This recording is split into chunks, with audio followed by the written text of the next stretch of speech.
Gwalior Manappuram finance limited की शाखा में लगभग 4.5 करोड़ रुपए का बड़ा गोल्ड घोटाला सामने आया है। बता दें कि कंपनी को आंतरिक ऑडिट में खुलासा हुआ कि 26 ग्राहकों के लगभग 4 किलो 380 ग्राम असली सोने का नकली सोने में बदला गया। यानी यहां पर असली सोने को नकली सोने में चेंज कर दिया गया। मणप्पुरम फाइनेंस में नकली सोना मिला है। लॉकर से निकला नकली सोना। 26 ग्राहक इसके शिकार हुए हैं और इस मामले में पुलिस जांच में जुटी हुई है। बता दें कि कंपनी की आंतरिक ऑडिट रिपोर्ट में खुलासा हुआ 26 ग्राहकों के लगभग 4 किलो 380 ग्राम असली सोने को नकली सोने में बदल दिया गया। और ये घोटाला तब सामने आया जब एक ग्राहक अपनी जेवर लेने पहुंचा और इसका पैकेट नकली पाया गया। इसके बाद 8 लॉकर्स की जांच की गई, जिसमें 26 पैकेट फर्जी पाए गए और प्रारंभिक जांच में शाखा प्रबंधक और असिस्टेंट मैनेजर पर संदेह गहरा गया है, क्योंकि लॉकर की चाबियां इन्हीं दोनों के पास रहती थी। सिटी थाना प्रभारी ने बताया कि कंपनी अधिकारियों ने शिकायत दर्ज कराई है और मामला गंभीर जांच के लिए दायर में है।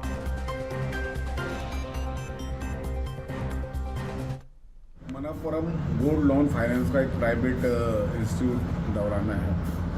उसके रीजनल मैनेजर ने आकर आज लिखित आवेदन शिकायती आवेदन दिया है कि उसके बैंक से ऑडिट करते समय देखा लगभग 4 करोड़ से अधिक रुपए का सोना वहाँ से गायब, उसकी वजह नकली सोना रखा है। और उन्होंने शंका व्यक्त की है कि बैंक में कार्य करने वाले कर्मचारियों की सब मिली है। आवेदन जाँच में ले लिया गया है।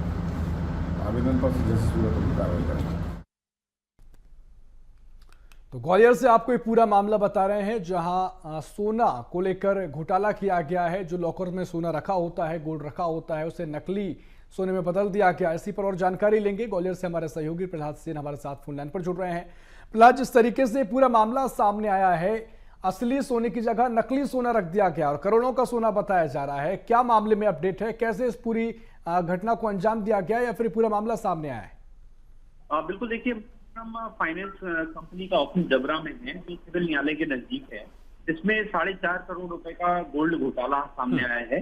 यहाँ 26 ग्राहकों का असली सोना बदलकर नकली सोना रख दिया गया और इस मामले में 8 लॉकरों की जब जांच की गई तब ये खुलासा हुआ।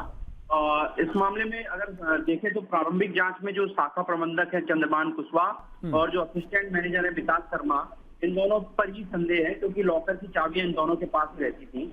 प्रबंधन ने दोनों को पुलिस के हवाले कर दिया है। इस मामले की जांच जो है डबरा सिटी थाना प्रभारी यशवंत गोयल कर रहे हैं। कंपनी अधिकारियों ने इस मामले में शिकायत दर्ज कराई है और आशंका है ये जो घोटाला है वो करीब और बढ़कर 11 करोड़ तक पहुंचेगा, क्योंकि इसमें कई सारे और ग्राहकों के जो गोल्ड है वो यहाँ पर रखा हुआ है। तमाम सारी जांचें, तमाम सारे तथ्य पुलिस जुटाने की कोशिश में लगी हुई है। बिल्कुल, लेकिन देखिए, क्योंकि इस तरह का मामला सामने आया है तो कई ऐसे जो बैंक में अपना सोना लोग रखते हैं, लॉकअप में रखा रहता है, तो ऐसे में कई लोगों के अंदर चिंताएं होंगी। किस तरह की अब चर्चाएं हैं, क्योंकि अभी ये करोड़ों की बात कही जा रही है, पूरे बैंक की प्रक्रिया पर मुझे लगता है सवाल खड़े होंगे। बिल्कुल, देखिए, ये खुलासा तब हुआ जब एक ग्राहक अपना लोन चुकाकर अपने जेवर लेना वापस आया था। तब उसने देखा कि उसके जेवर तो जो उसने रखे थे वो ना होकर नकली जेवर रखे हुए हैं। इसके बाद तमाम सारे लॉकर्स की पड़ताल की गई। अब ऐसे में जब 26 ग्राहकों का सोना गायब है, उसको उसकी जगह नकली सोना रखा गया है, जबकि इसमें सैकड़ों की संख्या में ऐसे ग्राहक हैं और पूरे अंचल भर में इस तरह की ब्रांचेज हैं, तो ऐसे में वहां पर भी इस तरह की बड़ी गड़बड़ी हो सकती है। तो बड़ी जांच की उम्मीद जताई जा रही है कि पुलिस इसे बड़ी इन्वेस्टिगेशन में लेगी और ग्राहकों की जो भरोसा है जो बैंक मणप्पुरम फाइनेंस कंपनी पर, वो कायम रहेगा या फिर उसमें देखना होगा। बिल्कुल प्रहलाद, क्योंकि मुझे लगता है बहुत ही गंभीर मामला है, लोगों के विश्वास के साथ भी खिलवाड़ है और इस तरह के मामले सामने आते हैं तो भरोसा भी कम होता है बैंकों पर। तो देखना महत्वपूर्ण होगा क्या कुछ जांच में निकलेगा, अगर निकलता भी है तो क्या कार्रवाई की जाएगी। बहुत शुक्रिया फिलहाल आपको जानकारी साझा करने के लिए।